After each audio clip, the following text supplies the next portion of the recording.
Every human being has a thirst for freedom, and the Chinese people do too. Widespread protests in China against the communist government's rigid COVID restrictions. Reaction from a religious liberty perspective as the Vatican calls out China for violating an agreement about Catholic bishops there. You just don't know what each day will bring. We have issues with water. We have issues with electricity. The challenges of running the only neonatal unit in Palestine, just steps from the Church of the Nativity in Bethlehem. We take you there as the hospital approaches a big milestone. You can see the spirituality coming out through the art, whether it's Egypt or Greece or Rome. My discussion with a Catholic author who leads a pilgrimage to see God inside a museum. The problem is we've looked to our public schools as the exemplar for how we ought to be as Catholic schools. And one man's faith journey takes him straight down a path to opening a new Catholic school. EWTN News In Depth starts now.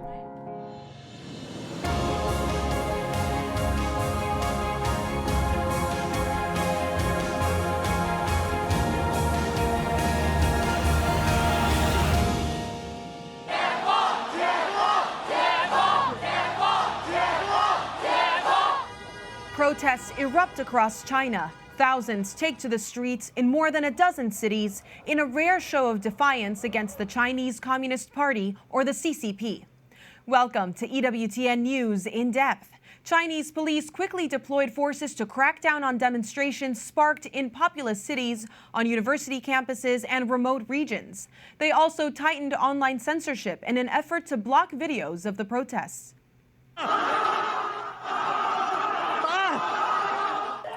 And alarming video of violent protests at the world's largest iPhone factory located in central China. Footage shows police in white hazmat suits beating workers with batons and metal rods. Protesters tore down the COVID barriers and hurled them at police. The workers are outraged over unfair treatment, a change in their contracts that impacted their salaries, and COVID-related concerns about their living conditions in on-site dormitories.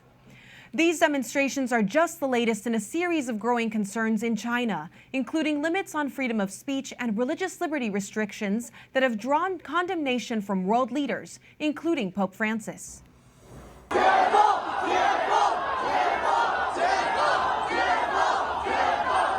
Shouts for freedom, for democracy, for the president of China, Xi Jinping, to step down. A deadly apartment fire that killed at least 10 people triggered the protests. The deaths are blamed on metal barriers used in stringent COVID lockdown measures, which delayed firefighters from getting close to the blaze. I'm overwhelmed. Every conscientious Chinese should be here. They don't have to voice their opinions, but I hope they can stand with us. These demonstrations are unprecedented in a country where criticism of the regime can lead to prison or worse. Scholars and human rights activists have been following these demonstrations closely. My source is in China. It's a protest against the Communist Party because the people understand that the Communist Party is using COVID as an excuse to impose more restrictions on their freedom. It signals the beginning of the end of the Chinese Communist Party and the fall of President Xi himself. The protests broke out the same weekend the Vatican issued a statement condemning the Chinese authorities for violating the terms of a provisional agreement. The agreement, the details of which have never been made fully public, was originally signed in 2018, extended in 2020, and again extended just weeks ago for another 2 years. The controversial agreement allows the regime to appoint bishops and then have Rome approve them. It's been a disaster. It's affected the Vatican's moral credibility. It's hard to see why the Vatican would strike any kind of deal with such a diabolical anti-religious freedom regime. The Vatican says Chinese authorities violated the terms in the agreement by installing an auxiliary bishop of a diocese that is not recognized by the Vatican. China is not interested in accommodating the Catholic Church. It's interested in bringing it under its control. In an interview with America Magazine, Pope Francis said the agreement has had failures and successes, but that he cannot find another way to carry out diplomacy with the communist regime. The Chinese Foreign Ministry spokesman is pleading ignorance to the Vatican outcry. The controversial Vatican-China agreement has been highly criticized by Catholics both inside and outside of China. Cardinal Joseph Zen, who has become the face of the Catholic Church in Hong Kong, has openly condemned the deal and has been an outspoken critic of China's Communist Party. Just last week, the 90-year-old was found guilty for his association with protests back in 2019. At the time, the massive demonstrations in Hong Kong drew international attention and support. This past May, officials put Zen under house arrest. He was found guilty last week for failing to register a now-defunct fund that provided aid for protesters. He must now pay a several $100 fine. The government of China only officially recognizes 5 religions, including Catholicism, Protestantism, Buddhism, Taoism, and Islam. But all religions there faced a grim reality of censorship, surveillance, and oversight. Uyghur Muslims are one of the most well-known persecuted religious minorities. The U.S. Commission on International Religious Freedom says more than 900,000 Uyghurs are being held in forced slave labor camps, enduring dreadful conditions, isolation, and often torture. Also detained behind bars, media tycoon Jimmy Lai. In a bold move, he's pleading not guilty to charges of foreign collusion and sedition in an effort to draw attention to the collapse of democracy in Hong Kong. His former colleagues are pleading guilty in hopes of a reduced sentence. Lai is the founder of media company Next Digital and owner of the pro-democracy newspaper Apple Daily, which China shut down last year. He's a devout Catholic who has been jailed for nearly 2 years after being convicted for civil disobedience and fraud. On Thursday, the court postponed his trial due to a dispute over whether Lai can hire a British lawyer. The government is arguing that having a British lawyer in this case threatens national security. The important thing is that it shows that increasingly in Hong Kong, under Chinese control, guilt or innocence, the reality of guilt or innocence doesn't matter. You know, you either adhere to the party line or you're an enemy of the state. Jimmy knows that, but he's putting it all out in the open for the world to see. Lai's trial has been postponed until December 13th. We will be following this story and update you as details become available. Paul Marshall is an expert on Asian affairs. He's a senior fellow at the Religious Freedom Institute and at the Hudson Institute and joins us now with analysis of these developments. Paul, it's great to have you with us. It's impossible to look at these images and not be outraged. Where is the public outcry from the international community? Very little, and also, except in one instance, also very little outcry from the church. The Vatican, except in the case of a recent appointment of a bishop, which violated an agreement, the Vatican has also been sadly silent on many of these things. Paul, as the director of RFI's South and Southeast Asia Action Team, you must have your ear to the ground. Is there something unique about these protests? Can we glean something or expect something different to come from them? What is unique about the protests is that there are, in fact, protests. China is so clamped down. It has this social credit system of monitors everything you do, whether or not you can take a train, whether or not you can fly a plane. So with the system of control, demonstration, opposition to the government has been almost impossible. So the fact that it's taken place is itself significant. I don't think it has the ability to make major changes in China at the moment, but the government does seem to have backed off. The protests were immediately against the lockdowns because of COVID, and the government seems to be retreating on that front and opening things up. So this sort of pressure has had a local effect, which is very good. Well, we'll be looking forward to tracking how that develops. There are a lot of headlines about phone supply shortages after the Foxconn factory protests, but really none that delve into the horrible working conditions and the COVID lockdowns they've dealt with. Where is the accountability there? I would look to Apple particularly in these cases, since its major factory was involved. But our corporations, American corporations, which are operating in China, make these agreements to go along with Chinese government policies. They will not upset it. And I think there's got to be pressure on these corporations that they cannot sell away freedoms which would apply in the United States. This is even true with corporations here. With Hollywood, will change movies rather than upset China. The National Basketball Association will restrict any criticism of China. Otherwise, China will ban its TV programs. So we need to, one lever we do have is corporations, sports leagues in the United States to develop some sort of a backbone in dealing with China. So really asking for leadership from them. Let's talk about Jimmy Lai. He has this bold move to plead innocent and bring in a British lawyer. That has not gone unnoticed. What can we expect from his evolving situation?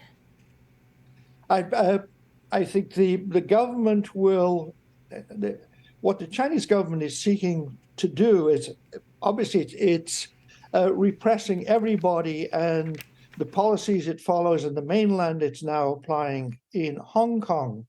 But in the main, it's trying to do it slowly. You know, it's avoiding sort of shooting people or sending them off to labor camps for life, but slowly increasing restrictions. As with Cardinal Zed, he was convicted only of a very minor offense and had a fine for that. But that's a warning. He's being investigated for national security.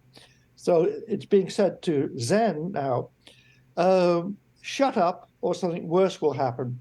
And similarly with Jimmy Lai, I think they'll try something soft at first. If he doesn't shut up, then they will keep pushing till he's spending years in prison. They're simply not brooking any resistance or any freedom. Pope Francis has mentioned and showed some frustration with this being all that he can do with the Chinese regime. Does the Vatican have any real sway with the Chinese government? I don't think it has very much sway. With the Chinese government, it's taken over the South China Sea. It violated its agreement to take over Hong Kong. And I think the response of the Chinese Communist Party is, well, what are you going to do about it? You can't do anything about it. And I fear that's the same attitude in dealing with the Vatican in terms of the agreement on the joint appointment of bishops, which they now appear to have violated, and the Vatican has spoken out. But China's own response to that is, well, we should have friendly conversations. So in that sense, it was a gentle response. But I'm not sure the Vatican has many means to pressure China, and it should seek as much as possible to preserve the independence of the Catholic Church in China. And there's nothing that they could actually do? There's no real firepower they could bring to bear aside from calling them out publicly? Calling them out publicly, raising this issue in international fora, along with the question of Hong Kong and other things, and then calling on the Catholic bishops in China who have been appointed by the Vatican to seek to maintain their independence and to, as much as they can, resist the controls which the government is trying to impose on, you can't involve anybody under the age of 18 in any religious work and so on. I think a quiet campaign to maintain their independence and for the Vatican to support its bishops and its clergy in China is probably the best we can do at the moment. but there aren't any heavy levers that we have. That's disappointing, but we'll keep praying for the Chinese people. Thank you so much, Yes. Paul. And we can. Thank you very much. Cardinal Robert Sarah of Guinea warns that religious liberty is also threatened in the West. In a recent interview with EWTN, he suggested Christians face more subtle forms of bias. He also criticized the lockdowns during the pandemic, which impacted in-person worship. Through the pandemic, draconian restrictions on the Mass were widely accepted without objection. Certainly, it is good to protect human life, but not to consider what was given up. That is hardly to live at all. Many have died during the pandemic without sacrament. Religious liberty is not to be taken for granted or compromised or neglected. Just within the United States, EWTN News In Depth has covered multiple religious liberty cases, including a Supreme Court injunction on the state of California for its strict rules banning indoor worship services during the pandemic, and Kennedy versus Bremerton School, in which the majority of justices said a school district violated the rights of a football coach for praying with students on the field.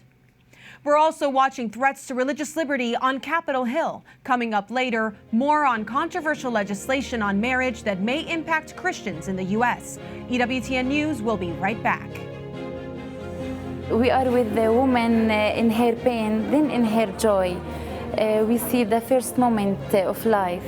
And next, Christians and Muslims working hand in hand in the only neonatal unit in Bethlehem. They help bring new life into the world within yards of the birthplace of Jesus. I would never go back to any other model of education than the classical model, having seen it and experienced it with my own kids. And what prompted a former atheist to create a new Catholic school described as the future of Catholic education? We have the answer a little later on EWTN News In Depth.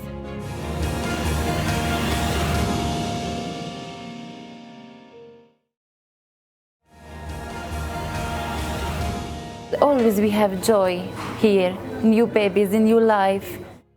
As we enter the Advent season, a look inside the only neonatal hospital in Palestine, a lifeline in Bethlehem for newborn babies. In about a month's time, Holy Family Hospital is expecting to deliver its 100,000th baby. The hospital is run by the Order of Malta. It's famous throughout Palestine for the care it provides. In the lead up to Christmas, the significance of the hospital is even more special because of its location. Here's reporter Colin Flynn. If you want to see how precious life is, you just have to peer into one of these incubators in this neonatal hospital ward. For it's within the walls of the Holy Family Hospital that babies take their first breath, see the world for the first time, and meet the ones who love them the most, their parents. But what's really special about this hospital is where it's located, because it was here, on this land, that something incredible happened 2,000 years ago.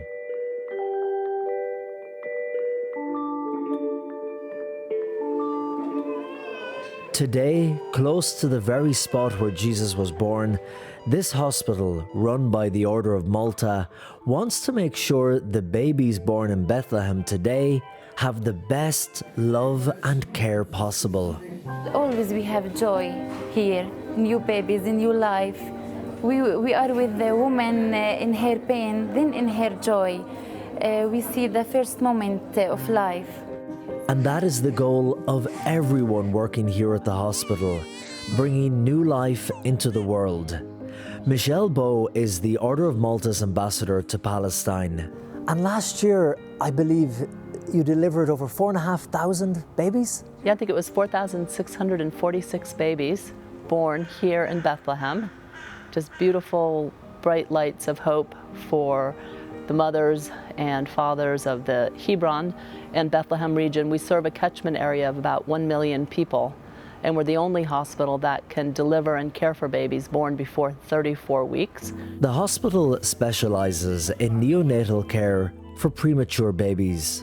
In our department, we have the total beds between 18 or 20 sometimes. Some babies are cardiac, we have cardiac problem and surgical problem. This is Isra Faraj, the nurse in charge of the ward. The baby 39 weeks with 3 kilo and needs ventilator and other things for the intensive care. This little baby is going to be just fine. But sadly, as is the tragic reality of life, for other families, the news is more heartbreaking. And just across the ward, laying in another bed, is a little baby who is not going to make it. So this baby, unfortunately, he has a congenital bone disease. He was born with multiple fractures, and unfortunately, there's no treatment. This baby is dying, but we're trying to make his life as comfortable as we can. This is the most horrible situation you can be faced with. For many of the mothers who have extremely sick babies that require extensive, complex, and expensive care, they come from poverty and can't afford the treatment. Some even live here in the Desha community, the largest refugee community in Bethlehem. This is a Palestinian refugee camp here in Bethlehem. It's one of 3 actually. Hello. And this is where many of the mothers go to the hospital in Bethlehem to give birth. The hospital has become famous in Palestine as the Order of Malta covers the costs and provides the best care regardless of how much or how little the patient can afford. This is a hospital that's doors are wide open to all without regard to need or creed. We don't just take care of a baby that was born 26 weeks gestation and keep them in the hospital for 5 months and then send them home to a home without electricity. We care for them, we keep them a little extra so they can get a little bit chubby, and then we send them home with cards for electricity so the baby can have a warm place, particularly in the winter because Bethlehem is cold. It's a high desert and it's cold in the winter. For those who can't come to the hospital will come to them. And every week, a mobile health clinic leaves Bethlehem and travels into the rural desert land. It's here, in the communities of the indigenous Bedouin people, that the mothers, many of them quite young, can avail of services that they would otherwise never be able to get. This is the mobile clinic, the clinic inside the car. There is a resident doctor with ultrasound to check the mummies, and there is generator for electricity. The men of this community make it very clear to us that we are not to film their wives, and the ones who are there without their husbands refuse to speak to us on camera. But inside the specially fitted van, the nurse tells us about the services available. We give them a primary care as ultrasound investigation. Close by, school children watch on. They will be the future of these communities and most likely will be availing of the service as well. Back in the hospital, and a young student nurse has just delivered a beautiful baby girl. Yes, I delivered this baby with the help of from my teacher, Nargis. No fears? Yes. No fears. Because I'm behind her. Yes. I'm supporting her. She's my student. The hospital puts a strong emphasis on training and hiring student doctors and nurses, and 71% of their employees are women. This is an ecumenical hospital. It's an ecumenical workplace where Christians and Muslims work together. All working in harmony. Working in harmony. Everybody wears the cross of the order on their arm. I'm a Christian and she's a Muslim. We respect each other. We work together in operating room as a team, as a friend, as sisters. It's the best hospital in Palestine. I feel like we're making an actual difference here in Palestine. And what we really do is we bring them hope. We restore the dignity to women so that they can work or take care of grandchildren. The Blessed Mother delivered her baby among the animals, and we're promising today that that will never happen to another mother in Bethlehem. Every delivery is magical because it's a unique time or unique seconds for the lady. All healthy, happy? Yes. Yes. Wow. Pink color. Pink color. Moving, responding.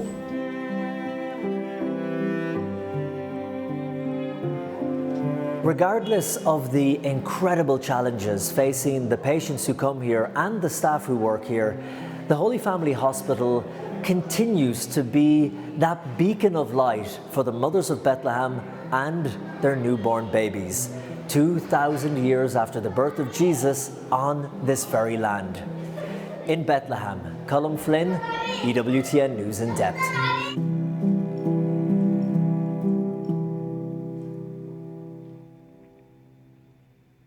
It's always great to see new life, especially in Bethlehem. And as we celebrate Advent and the birth of Jesus, another special report for you next week. Colm travels to the mountains of northern Italy, home to renowned woodworkers who make some of the world's most beloved nativity scenes. Their work is featured in the Vatican's Christmas decorations. The artisans who help beautify our Advent next week on EWTN News in Depth. You need to have God in the conversation. And we decided to take a look at art from the perspective of God being there, the image of beauty that he places in our soul. Enjoying art through a new lens. My conversation with the author of Pilgrimage to the Museum, Man's Search for God Through Art and Time, when we return.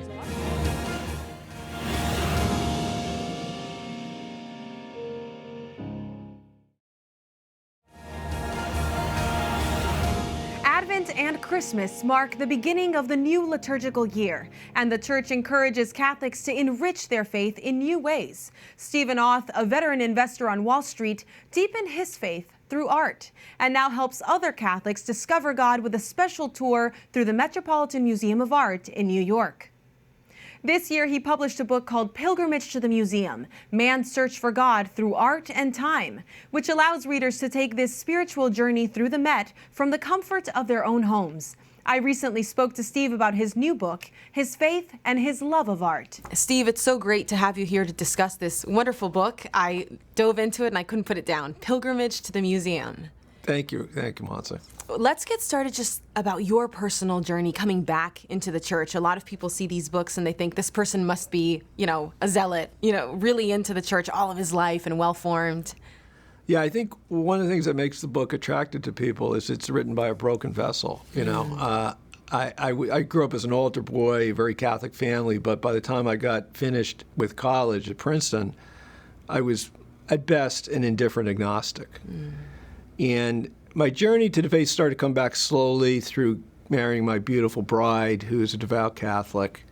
The kids get raised. But about 25 years ago, I had a near-death experience, and a priest came up to give me last rites and my first confession in 25 years. And when we got done with that, he said, Steve, you're a guy with a lot of talents, and your big problem right now is that you've been using them for yourself and not for God. Wow.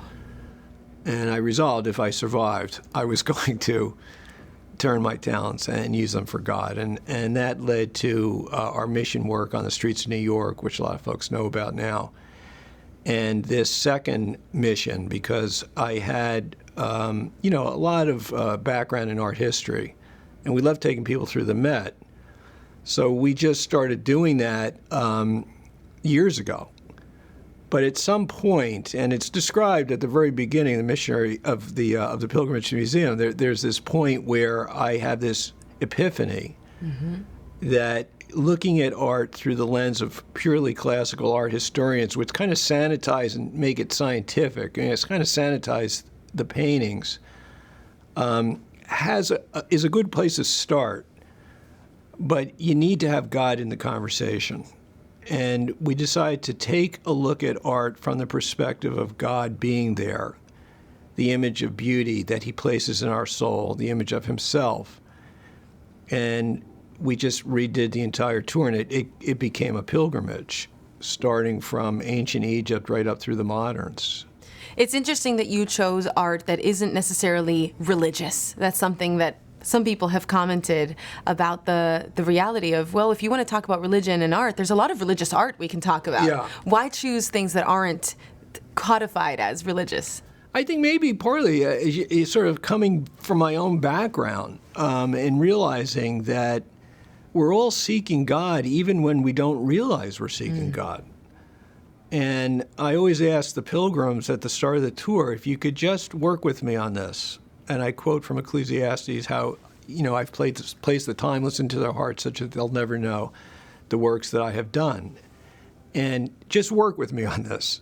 And at first they're a little suspicious, but as you start to go through and you see, my goodness, they were seeking God. And then you start to see these themes occur and recur over thousands of years with different artists in different periods of time and different styles of working art. You begin to say, wait a second here, there's something greater at work. In some ways, the conclusion of the whole exercise for me is when, written up in the epilogue. And I asked myself, is this man seeking God, or is it God seeking us in some ways, right, through art? Do you think that there is one nugget, one story, one reaction that you've had from these tours that really kind of stands out for you? Whether it's about history or maybe a faith journey or someone who saw something or reacted in a way you just didn't expect? Well, almost every night when we go, we unpack the tour over dinner. And we have little prayer cards. We go around and ask people their favorite painting. And what's remarkable to me is how so many different paintings get chosen. And so some people are touched in a way you wouldn't have thought, and they often will be crying, actually, over dinner because of the impact on them. But everyone's impacted differently. There's a broad variety of art in the pilgrimage, and people will always find their favorite one, in the storyline. I found a favorite one in the pilgrimage through the book. I can't wait to go to the museum at some point and really live it. But for me, it was the journey that we take with Bathsheba, where you talk about the relationship between the artist and God and where he was in his faith journey and how that context is almost so much more important than anything else. Yeah. Tell me a little bit more about that. Yeah, I think the Toilet of Bathsheba is the painting you're referencing, Montse, and actually the book starts there because that's where I had this sort of epiphany. And in some ways, an art historian will tell you, well, this is a painting from Rembrandt's Oriental period. He was very interested in things of the Far East. It's one of his only nudes, and this is this beautiful image of Bathsheba. And as I'm standing there looking at it, listening to the docent, I'm thinking, well, everything she's saying is absolutely accurate, and in ways absolutely wrong, because it's not a painting about Bathsheba at all. It's a painting about David, and in some ways, it's a painting about Rembrandt himself. And in a deeper level, it's a painting about each of us, right? It's about the slippery slope of sin. And you see this image of Bathsheba with darkness all around her, and the light is shining on her, right? So that's sort of, the devil has a way of focusing us on the wrong thing, if you will. And what we're looking at in that image is not actually Bathsheba. It's the image of Bathsheba. Yeah. In Rembrandt's mind, or let's say in David's mind, is he up in the dark tower up there, looks on and begins to imagine, what a night with her might be like. And it's what a priest friend of mine always says, Steve, the first look's not your fault. The second look is your fault. And this is like the third look. And, then, it's the beginning of the slippery slope for David, right? He invites her over. They have an affair. Then she gets pregnant. They've committed adultery. He tries to cover it up. It's the slippery slope of sin. Rembrandt at that time is himself having an affair with his housekeeper. And there's this garter on Bathsheba's calf, garter mark, which the art historians at the time, or the community at the time, and art historians later always talk about, what was he doing with this garter? I always felt it was Rembrandt's way of saying, that's my housekeeper there. It's about me. This is a modern woman. This is not Bathsheba at all. And I think I think of the toilet of Bathsheba as Rembrandt's Psalm 51. David famously writes Psalm 51. It's one of the great penitential psalms. It's often been given to me as a penance. Create a clean heart. Yeah. Yeah, and it's a great penitential psalm, but in a way, I think the painting of it becomes Rembrandt's Psalm 51. That's beautiful.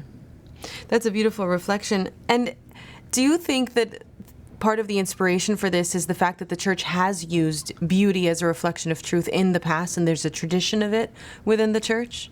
I always felt like the churches were built to show the miracle of the Mass, right? I mean, it's heaven on earth inside of a church. This is where God comes to us through the Eucharist.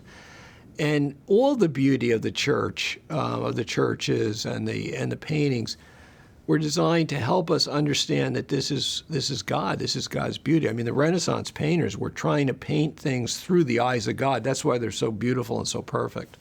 That's beautiful. Thank you so much. I hope that everyone will not only read this, but figure out how to get on this tour with you. Thank you, Montse. You can hear my full conversation with Stephen Auth on our social media. Find us on Facebook, Twitter, and Instagram at EWTN News In Depth. Top headlines are next in the Week in Review. New protections for same-sex marriage from lawmakers on Capitol Hill. What does that mean for religious liberty? American bishops condemn anti-Semitism. And the war in Ukraine takes its place amid the pomp and circumstance of the French president's state visit to the White House. We'll be right back.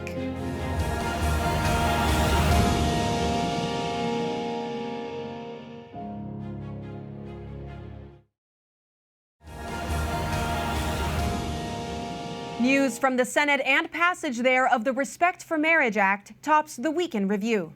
The bill enshrines protections for same-sex unions. It was supported by the Democratic caucus and 12 Republicans. The bill would require all states to recognize and accept the legitimacy of those unions performed in states where same-sex marriage is legal. Critics say it provides limited protections for those who believe in traditional marriage, including churches and other faith-based organizations. That, they say, is a threat to religious liberty. The passage for Respect for Marriage, giving millions of Americans equal justice under the law, peace of mind knowing their right to marry the person they love is protected. It certainly doesn't subject religious organizations or faith-based institutions or even private citizens to lawsuits for exercising their deeply held religious objections to same-sex marriage. The bill now returns to the House for a final vote before it reaches the president's desk. Herbie Newell, president of Lifeline Children's Services, joins us now to provide perspective on the impact this act could have on people of faith. Herbie, thanks for being with us. Lifeline Children's serves foster and adoptive parents of faith. What challenges does this bill present for your community? Yeah, certainly. I think whenever we look at marriage, especially, we understand historically that marriage in the United States is for the protection of children. It's for the flourishing and protection of children. It was never for the whims or the desires of the two married people. And so I think especially when you look at the closely held Christian belief of marriage, so many of the families that we serve are serving in foster care communities. They're serving in adoption communities. And we don't want these families to have to go through extra hurdles or hoops because they hold to a traditional view of marriage. And so even what we've seen since Obergefell is many of our states are taking a very stereotypical view towards Christian families who have such a strong, closely held belief of marriage, and they're even not giving placements to those families. They are making those families sign documents and agree to things that they don't agree with in order to participate in foster care and adoption. And when in our country, especially, over 60% of the children in foster care are being fostered by Christian families, I don't think we want to eliminate Christian families from this very important service that they're providing around our nation. and that they're such a big part of. Some say that the legal protections for religious freedom are still the same because there's been no change to existing court cases and the Constitution. But putting that to the side, if they currently protect religious freedom, but the culture doesn't define it in that way, does that provide a big problem for you still? Oh, for sure. And, let's even talk about adding, extra RFRA measures to this case. I think when you really look at it on the surface, the reason we have a Supreme Court is for a court of justices to look at the Constitution, to look at laws that have been passed, and determine if in that situation what needs to be done. This doesn't mean that there won't be litigiousness cases brought against faith-based organizations. It doesn't stop faith-based organizations having to continually fight suits. It doesn't mean that they won't continually have to fight this. Maybe there's some protection once it gets to the Supreme Court. But even with that, Montse, I mean, most nonprofit organizations, most faith-based organizations don't have the mechanisms, the bandwidth, nor the funding to be able to defend themselves all the way to the Supreme Court. I think that second of all, we are continuing to alienate the traditional view that marriage is between a man and a woman, which makes it increasingly hard, to the second part of your question, for faith-based organizations to continue not only to operate, but to thrive in this culture, because those traditional values that were the basis and the fabric of our nation that brought us to flourishing are now seen as antiquated and even as judgmental and non-tolerant. And so when you start to redefine, even in culture, what's right and what's wrong by calling everything that Western civilization and civilization since the beginning has been based upon, and now calling that antiquated and wrong, socially, it puts Christian families, it puts Christian ministries in an untenable place in our society. You're tipping the scales against them. So then what should people of faith do in these circumstances? What is your call to action to your community? Yeah, well, first and foremost, I would hope that people of faith, Christians, Catholics, evangelicals, I pray that we would not compromise. I don't think this is a time that we need to be fearful of calling marriage what it is, designed by God for one man, one woman for a lifetime. And I think we need to make sure that we hold true to that and that we don't allow the culture to change our closely held beliefs. I don't think capitulating to culture is what we need to do, but I think we need to really do what we saw Jesus Christ do in his earthly ministry, which was love, but love with truth. And so we need to speak truth, but we need to speak it in love. And we need to continue to be able to help. We need to continue to do the things that we're doing.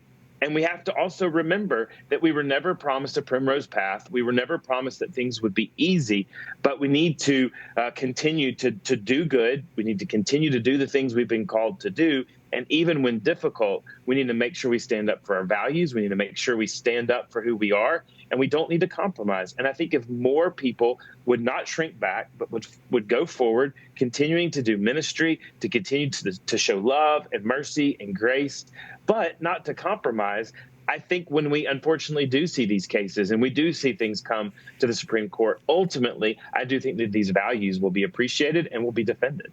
Well, it's an important stake that and a line that you're drawing here. Thank you so much, Herbie. Thanks for having me, and certainly let's pray for our great nation. Amen. The United States Conference of Catholic Bishops is condemning the recent increase of anti-Semitic attacks. In a statement earlier this week, the bishops encouraged all Catholics to oppose anti-Semitism in all forms and emphasized the shared heritage of Christianity and Judaism. The bishops released the documents on the 60th anniversary of Nostra Aetate, Pope St. Paul VI's encyclical that began a new era of understanding and cooperation between the two faiths. The USCCB's Committee on Ecumenical and Interreligious Affairs says it is outraged by the deeply hurtful proliferations of anti-Semitic rhetoric, both online and in person, and the violent attacks on Jewish individuals, homes, and institutions. We wish to convey our sincere support to the Jewish people. As Pope Francis stated, a true Christian cannot be an anti-Semite. The months ahead will be difficult in Ukraine as winter approaches and temperatures routinely dip below zero.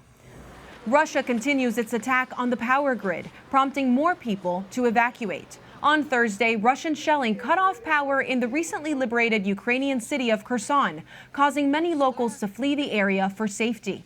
The shelling has been especially intense there since Russian forces withdrew and Ukraine's army reclaimed the southern city. Here's retired General Wesley Clark, former Supreme Allied Commander of NATO, on the Russian shelling campaign. We know that they're drawing down their inventories.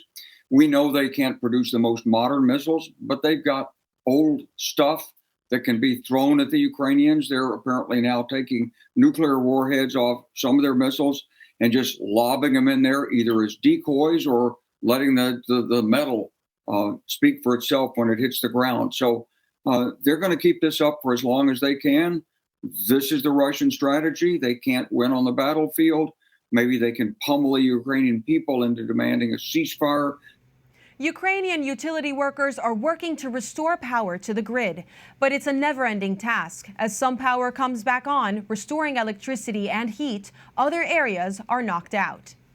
The Ukrainian Greek Catholic Church is issuing an appeal to international authorities to help facilitate the release of 2 Ukrainian priests captured by Russian troops.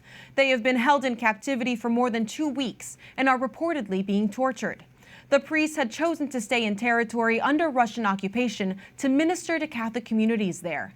The Russians are accusing the priests of subversive and guerrilla activities. The Ukraine war dominated talks between President Joe Biden and French President Emmanuel Macron this week during Macron's state visit to Washington. In meetings at the White House, they presented a united front in addressing the response to the war in Ukraine. The 2 leaders also discussed concerns about China's increasing assertiveness in the Indo-Pacific and the Biden administration's climate change law. Macron wants better coordination between the 2 nations' climate actions, but they agreed the top of the agenda was the war in Ukraine, as the U.S. and France work together to keep economic and military aid flowing to Kyiv. And we'll continue to strong support to the people of Ukraine as they defend their homes and their families and their sovereignty and territorial integrity against Russian aggression, which has been incredibly brutal. I knew Russia was, but I didn't anticipate them being as brutal as they have been and what they've been doing. The first couple then hosted President Macron and his wife Brigitte at the Biden administration's first state dinner. It's the most formal occasion for any White House and is the first for the Bidens because of prior COVID restrictions. The evening was capped by a toast between the 2 presidents, pledging friendship and unity between the United States and France, which is America's oldest ally. A marvel of nature sprang to life this week in Hawaii, showing our Earth is ever amazing. Mauna Loa, the world's largest active volcano, is erupting for the first time in nearly 4 decades. These incredible pictures show lava spewing from the volcano and flowing down. Hawaii locals flock to the eruption site to catch a look. While the active volcano is currently more of an attraction than a threat, scientists believe the lava flow could reach roads within days. Volcanic smog could also spread across the island and even reach the rest of Hawaii. State health officials are encouraging people to cut back on outdoor activities. Scientists expect the eruption to last a few weeks. I've said, Jesus, I trust in you more in this last 4 years than I've ever said in my entire life, and God has not failed us. One man's faith journey. We follow a Navy veteran's path from non-believer to founder of a new Catholic school that's getting rave reviews. We have his story and a look inside the school when we return.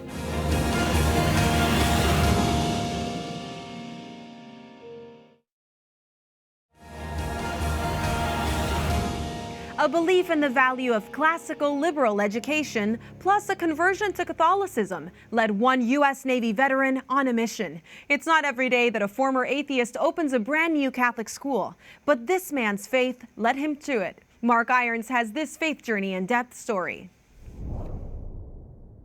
A new mission launched. Our schools have gotten away from putting God at the center. From soaring airways to school hallways, a civilian now, his Catholic faith at the heart of this mission. Not long ago, retired Lieutenant Commander Ali Ghaffari served the U.S. as a Navy fighter pilot. I was able to fly in Afghanistan and Iraq, and I loved my time in the Navy. Amen. In the Father, Son, and Holy Spirit. You went from having a successful career as a Navy fighter pilot to now starting a Catholic school. Why? Great question. Love of my kids at the heart of it. I want my kids to become saints. I want them to be in heaven one day. Ghaffari believes that goal begins with education. And for this former atheist, his own conversion to Catholicism was sparked by learning, focused on seeking truth. The ancient Greeks were critical to my coming to faith and understanding that truth exists and it's not all relative. Exposure to ancient Greek philosophy as a young adult led him to learn more about the lives of great Catholic saints, including Aquinas and Augustine, saints formed in the classical liberal arts, a vision for education with roots in ancient Greece, adopted by the Catholic Church for nearly 2,000 years, but hard to find in many schools today. Ghaffari wanted it for his own children, so he started his own school. You don't have a background in education or administration. This is sort of a dream and a vision you had, and you did it. It's just setting a vision and having an idea of what you want to do, and that vision then attracts people and then putting them in the right spot. So I would say anybody can do this. In Pasadena, Maryland, he showed us around Divine Mercy Academy, the independent Catholic school he started 3 years ago. It isn't run by a diocese, but the school's Catholic identity is clear. The mission, number one, is to make saints, and the number two is to make scholars. To operate the school, he's found the right faculty, practicing Catholics trained in the classical approach, on fire for sharing the faith. 110 students here, grades K through 8, are formed using the classical liberal arts model of education. The word liberal meaning to be free. The ancient Greeks believed it was education for a free person, giving them the ability to think freely, to search for truth, and grow in virtue. And so a classical liberal education is an education that focuses on the bigger questions. You know, why are we here? And what should I do with my life? Students at Divine Mercy Academy are encouraged to ask those bigger questions. More than studying solely for what's on a test, Ghaffari says they are learning to think critically, analyze, and apply those skills to a broad range of subjects. To understand history, to understand art, to understand science in the roots and how it integrates fully with each other and with faith. And faith keeps the whole mission grounded. God is at the center. It begins with him, right? And then it's his creation. And the classical model is based on curiosity and invitation. So what do you notice here? What do you observe? Why do you think that might be? How does that connect to this, that, and the other thing? Ghaffari believes Catholic education faces a widespread problem today, a loss of Catholic identity. Too many Catholic schools trying to model themselves after public schools. I think that's an error because they missed the most important thing, which is God. And so as a result, we've compromised our faith, and our faith has become minimized and sidelined in favor of the latest new trend in education. He says classical liberal arts education is far from the newest trend.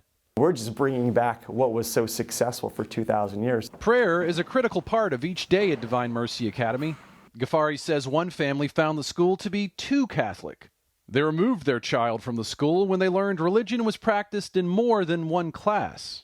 We're going to be attending Mass daily. We're going to be praying the Rosary daily. We're going to be praying the Divine Mercy Chaplet daily. Either they get really excited about that, or they say, I don't think this is quite the place for me. But a glowing endorsement came last year when Bishop Thomas Daly from the Diocese of Spokane, Washington visited. A high authority, Bishop Daly is the head of the U.S. Conference of Catholic Bishops Committee on Catholic Education. What did he say? That we're the future of Catholic education. Ghaffari believes Bishop Daly saw something unique. Children excited about their faith. Children practicing their faith with joy. And it's hard to ignore where classes for Divine Mercy Academy take place, inside a former diocesan Catholic school. The sign is still out front, markings throughout the building. For over half a century, this was home to St. Jane Francis School. But it was plagued by continual declining enrollment, and a couple of years ago, the Archdiocese of Baltimore had to shut it down. Divine Mercy Academy now rents the building, and enrollment in the independent school has increased since its founding, doubling each of its first 3 years. There's obviously a difference there in what's made this successful. What is it? It's fidelity to the faith, putting God first in everything. And then I think the classical model, having that as an additional element there, is also very attractive to families. A former career and conversion to Catholicism took him to new heights. But Ali Ghaffari wants to help others on the path to heaven, and this mission is expanding. He hopes for a new school building to house Divine Mercy Academy, the creation of more academies across the country, and ultimately a return to classical liberal arts education in all schools. And I think the only way back to a lively and vibrant church is through education. It begins with our kids. Mark Irons, EWTN News In Depth. On our own faith journeys, how many of us start a brand new school? Impressive. Best of luck to Divine Mercy Academy. Another educational opportunity for children learning about the faith. A few months ago, we took you to a book reading at Our Lady Queen of Angels Catholic School in New York City. Mother Claire Matthias of the Franciscan Sisters of the Renewal has written The Little Convent in the Big City children's book series to introduce the life of women religious to children. The series features fictional character Sister Mary Andy and her lovable convent of nuns. These students loved hearing the first book, called The Unsolvable Problem. Now the second book in the series has been released. The Light in You follows Sister Mary Andy as she persuades a lonely neighbor to attend midnight mass. What happens next is a Christmas miracle. You can find out more about the Little Convent in the Big City book series at vianneyvocations.com. And that does it for this edition of EWTN News In Depth. We continue our observance of the Advent season next week with a report from northern Italy, where so many nativity scenes are handcrafted. I'm Montse Alvarado. We hope to see you same time next week for more reports important to your Catholic life here on EWTN.